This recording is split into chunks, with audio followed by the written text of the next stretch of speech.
actually 4.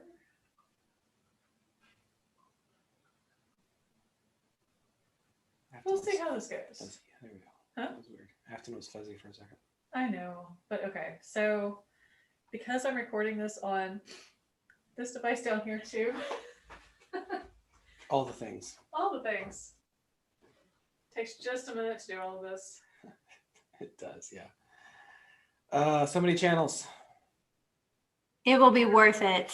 Oh yeah, totally. We are actually now live on everything except I need to do the watch party. Watch party.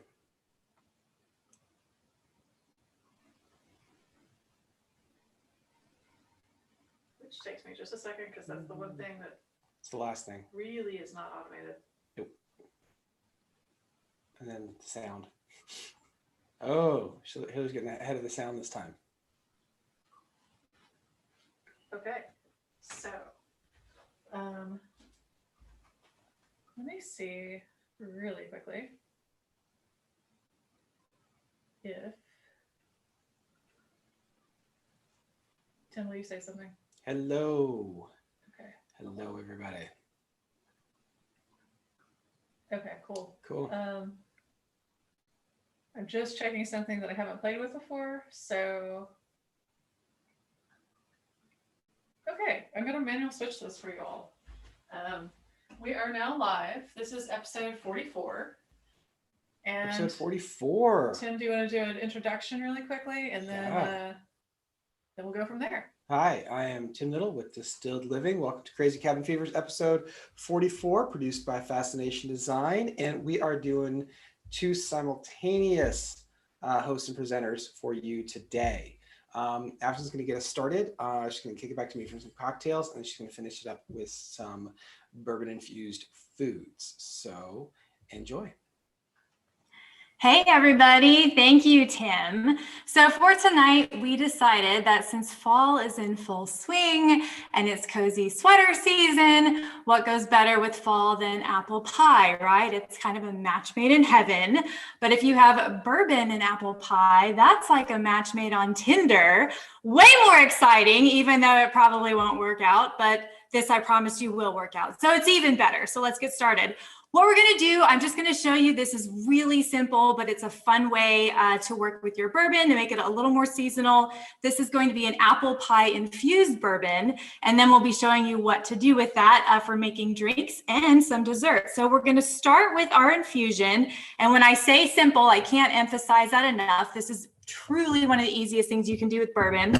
So for your ingredients to get this going, all you're going to need are, of course, apples. I go with Granny Smith. That's my favorite for making an apple pie. You're going to be peeling those. And when I peel them, I used a little paring knife. So I get some nice thicker slices that allows more of that flesh and the apple juice that's going to go into our infusion. And then whatever spices you like to use for apple pie, go ahead and gather those for your infusion. I keep mine simple. Once again, I just use cinnamon and cloves. So I have cinnamon sticks. I've got ground clove with me. You're going to need a mason jar that seals really well. I've got a little swing top lid on mine, but if you've got a screw top lid, that works just fine as well. And then bourbon, of course, we're going with Old Granddad this evening. This is a nice high rye recipe, so some of that added spiciness is going to blend really well with the sweetness of our apple and our spices. So we're going to start with the ingredients other than bourbon first. You're just going to fill up your jar with as many of these apple slices as you like. I'm going to fill mine up pretty much all the way, and definitely go for the pretty, like the long curly cute ones. There we go. That's a perfect one. So you're going to fill it all the way to the top. And you want to do this first because if you try putting in your bourbon and then your ingredients, you're probably going to have a little spillage, and spilling bourbon is never something we want to do if it can be helped. So this goes in first. And I'm using whole cinnamon sticks. If you have whole spices instead of ground ones, it's nicer in your infusion because you don't get quite that graininess when you go to enjoy it later. So I'm going to go with 2 cinnamon sticks. These are pretty strong. You could be fine getting away with just 1, but I want mine a little bit spicier, so we'll do 2. And then I am going with ground cloves for this. I've just got half a teaspoon that's going to sprinkle in over the other apples and our cinnamon sticks, and then we're ready for bourbon. All you're going to do is fill this up. So the really important part, the tricky part, is going to be taste testing. This is your own discretion. Usually after about 4 days, you'll start to notice a good flavor from your apples and your spices. This can hang out for up to 2 weeks until it's ready to go. After that, it's probably going to get a little too strong. So 2 weeks is going to be your max for your infusion aging process, but you might after about a week decide that this is perfectly to your liking. So just put this as is with your jar sealed in a cool, dry place, like a cabinet would be perfect. And when you're tasting it, if you want to give it a little bit of a swish, kind of mix up your ingredients while it's hanging out in your bourbon, that's going to help sort of infuse those flavors a little bit more evenly. So we're going to pretend that's sitting out in our cabinet for a week or two. It's infused to our liking for flavor profile. And now what are you going to do besides drink it on its own? I'm going to hand it back to my friend Tim, and he's going to tell you how to make some cozy cabin fever cocktails with your apple pie infusion. All right, thank you. So obviously you want to strain it once it's ready, because like Afton said, it can over infuse and can get bitter. If you do a little bit of an over infusion, you can always cut it with some more bourbon, and that will moderate it out a little bit. But there is a point where it does turn. So once you're satisfied with it, go ahead and filter it out, clean your vessel, put it right back in. So it is fall. It feels like fall. It's not even October yet. But I wanted to do some hot drinks because it's been cold.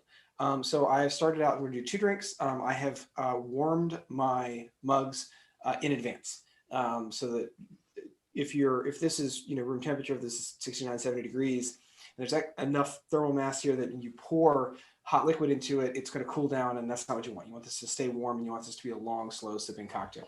So that was the first thing that I did. So I need to empty that now. Okay.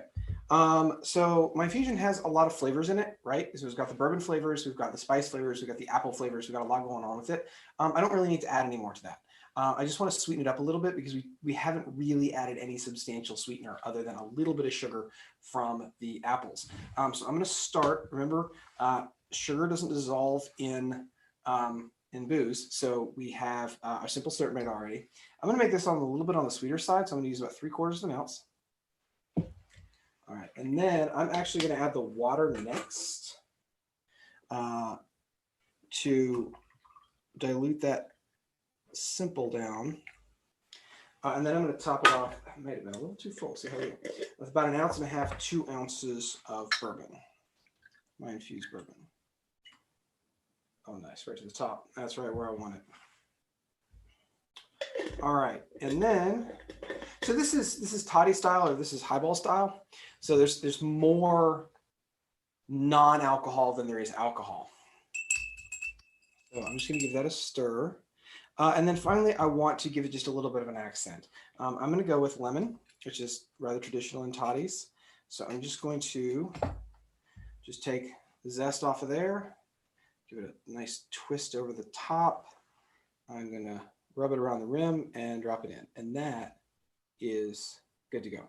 Now, my kettle was cooling for a little bit before it came out, so this isn't boiling anymore. So this might actually be a drinkable temperature right now. That's really good. That's really good. So easy, because you've already got the infusion, you've got all the flavors there. You could omit the lemon if you wanted to. I like adding a little bit of brightness, but as more of a heavier fall spice character, you could leave that out. Now the second one, so if I didn't have an infusion working, if I was just working with a bottle of bourbon, but I do want to introduce some apple character, I can use some apple cider. And I got a nice one, which is unfiltered. It's got a lot of the solids left in it. It's going to have a lot of character and mouthfeel on that. And I just warmed it up. Now, if you wanted to do a rapid infusion, you could toss your spices in there, do kind of a mulling, give it just 20 minutes on the stove, maybe less, and you get a lot of spice character in there. I did not do that. I'm just going to introduce the apple character and then the flavors from the bourbon. I want this to have a fair bit of bourbon, so I'm actually going to start with the bourbon this time. I'm not introducing a simple or any other sort of syrup or sweetener because the apples bring all that sugar content with them, all that I want. So my nice 2-ounce pour of my bourbon, and I went with a wheated because I just didn't feel like rye was going to bring a different type of spice character, a black pepper, and potentially that minty menthol character, which I didn't feel like was a match for this. All right, and here we go. And I want to give this a little bit more of an interesting and rich mouthfeel. So last thing I'm going to do is throw a little pat of butter on top. If you've never done a buttered cider, you're completely missing out. So just cut that off there. Drop it on top of my cocktail.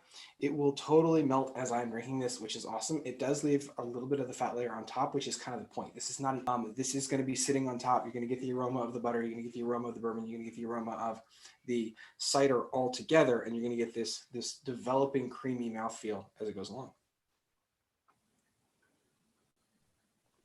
That's really good. That's a good cider. All right, so 2 cocktails, but there's more. We can do some foods. So back to Afton. Tim, that looked so good when you were making it. I was getting thirsty and I was starting to wonder if I could use one of these little cinnamon sticks as a straw and like maybe sample. Maybe my infusion is ready to sample. It's only been 4 minutes though, not 4 days. So I'll let it rest. So yeah, you don't have to stop with cocktails with your bourbon infusion or bourbon in general. So what I wanted to do beyond the infusion was I used all of those apples when I peeled them to put in our jar. So you can use the remainder of your apples for obviously apple pie. And all you're doing with this essentially is, you mix up your filling ingredients, which is apples and anything else that's in your favorite apple pie recipe. Again, I stick to super simple. I've only done cinnamon, brown sugar, a little bit of clove again, and some lemon. But if you use nutmeg or allspice or whatever you put in your apple pie, that's what you want to mix together. And from here, you can use either your apple pie infused bourbon or just regular bourbon. I would add a full cup to 5 or 6 apples worth sliced up for your filling.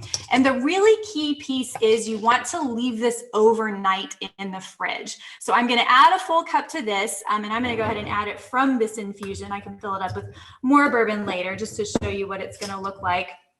But again, you want your apples to be soaking up all that bourbon. And if you do go with your infused bourbon, it's going to soak up everything that the bourbon has soaked up. So it's like a double bourbon apple pie soak in your apple pie. I can't stand how good this is starting to sound. So anyway, it's going to be obviously very juicy and kind of watery. So make sure it's really stirred up well, and just wrap it up with plastic wrap. Leave it in your fridge overnight. And so instead of baking it the same night you make it, just bake it 24 hours later. And that's going to make a big difference in getting that nice bourbon or apple pie infused bourbon flavor into your finished pie product. So that's what we have for you tonight, everybody. Thank you so much for checking us out. Definitely enjoy these tasty apple pie treats, and we will see you again next Wednesday. Yeah, it's fall, y'all. Cheers. And as always, I'm just gonna step on. Hi. Sorry. As always, we'll have the recipes online later, and we'll see you again next week. Bye, everyone. Good night.